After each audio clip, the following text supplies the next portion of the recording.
দিন এরা যে ছোটাছুটি করে রুমটার ভিতরে সারাক্ষণ সারাক্ষণ এরা মানে ডাকি একদম মানে ঝড়ের মতো ভেঙে ফেলে। আসসালামু আলাইকুম প্রিয় ভিউয়ার্স। প্রত্যেকটা সময় তো আসলে দিনের ভিডিওই দেওয়া হয়, কিন্তু কখনো রাত্রের এদের শান্ত শৃঙ্খল আসলে ভিডিও আপলোড করা হয় না। আজকে ভাবছি এদের একটা শান্তভাবে যে বসে আছে এই ভিডিও একটা আপলোড করি এবং এদেরকে দেখাই এরা এখন কি অবস্থায় আছে, এদের কি আপডেট, আমি সেগুলো একটু আপনাদেরকে দেখানোর চেষ্টা করি। কি খবর তোমার? হ্যাঁ বেবি, তোমার জোড়া নাই? তুমি রিল্যাক্সে একা একা আছো? মেবি এটা জোড়া নাই, অথবা থাকতেও পারে যে সেখানে বসে আছে। বাকিগুলো সব সুন্দর করে সারিবদ্ধভাবে বসে আছে। কি খবর, তোমার জোড়া আছে? মেবি জোড়া থাকলেও থাকতে পারে। হ্যাঁ, এর জোড়া এই যে সাদা এবং লাল, এরা জোড়া। কি খবর তোমার? দেখি একটু আদর করে দিই, একটু আদর করে দিই, রাগ করার দরকার নাই। আসলে সারাদিন এরা যে ছোটাছুটি করে রুমটার ভিতরে সারাক্ষণ সারাক্ষণ এরা মানে ডাকি একদম মানে ঝড়ের মতো ভেঙে ফেলে। এই হচ্ছে এদের অবস্থা। আর অবশ্যই আপনারা আমার চ্যানেলটা সাবস্ক্রাইব করতে ভুলবেন না। অবশ্যই সাবস্ক্রাইব করবেন এবং আহ, আমার চ্যানেলটা শেয়ার করবেন, বেশি বেশি শেয়ার করবেন, লাইক করে দিবেন। আমার একটু নতুন চ্যানেল, উঠে আসতে বেশ একটু সময় লাগছে। সো আপনারা সবাই মিলে আমাকে সহযোগিতা করবেন। কি খবর তোমার? সবাইকে একটু আদর করে দিই, হ্যাঁ।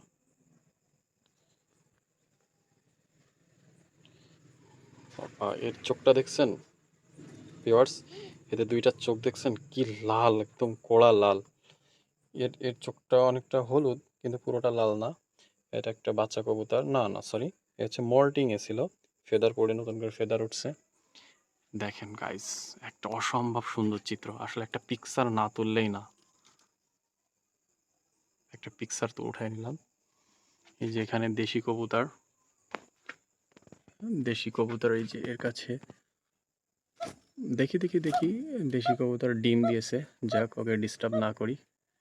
ওর কাছে একটা ডিম নষ্ট হয়ে গেছে, ওই ডিমটা একটু সরিয়ে নেওয়ার দরকার। আচ্ছা, দিনের বেলায় সরিয়ে নেবো, কারণ এখন যদি একবার মানে তাওয়া থেকে উঠে যায় তাহলে আমার প্রবলেম হয়ে যাবে, কারণ রাত্রেবেলা তাওয়াতে না বসলে ডিম নষ্ট হয়ে যাওয়ার সম্ভাবনা থাকবে। এই যে এখানে বাচ্চা নিয়ে বসে আছে, এরই বাচ্চা। এই যে এখানে দেশি, একটা দেশি আছে, এখানে দেশি আছে, এটা একটা বাচ্চা। আর এই যে এর একটা বাচ্চা উঠেছে, এর বাচ্চা নিয়ে বসে আছে। সবগুলো শান্ত শিষ্ট, এখন কত ভদ্র মনে হচ্ছে, আর দিনের বেলায় এক একটা যা করে বেড়ায়, মানে অতুলনীয় বিয়াদবি করে বেড়ায়। ভালো আছো তোমরা? শয়তানি করবো না, হ্যাঁ? আমার গেট খোলা রয়েছে, বেশি রিস্ক নেওয়া যাবে না। ও মাই গড, তো গেটের গোড়ায় চলে যাচ্ছে। ওদেরকে গম খেতে দেওয়া হয়েছে। আসলে রাত্রেবেলা এইভাবে খাবার কেউ আপনারা দিবেন না। রাত্রে যদি এইভাবে খাবার দেন তাহলে আসলে ইঁদুরের মানে বাসা তৈরি হবে এর মধ্যে। এমনিতেই ইঁদুর আসে, তারপরেও ইঁদুরের বাসা তৈরি হবে। আমার দেওয়ার মূল কারণ হচ্ছে এদেরকে আজকে একটু খাবার দিতে লেট হয়েছিল, যার কারণে বিকালবেলা খাবার দিয়েছিলাম। আচ্ছা, এটা টিকটিকি, আমি তো ভয় পেয়ে গেছিলাম যে আসলে কি। থাকো তোমরা, তোমাদের আর রাত্রে ডিস্টার্ব না করি।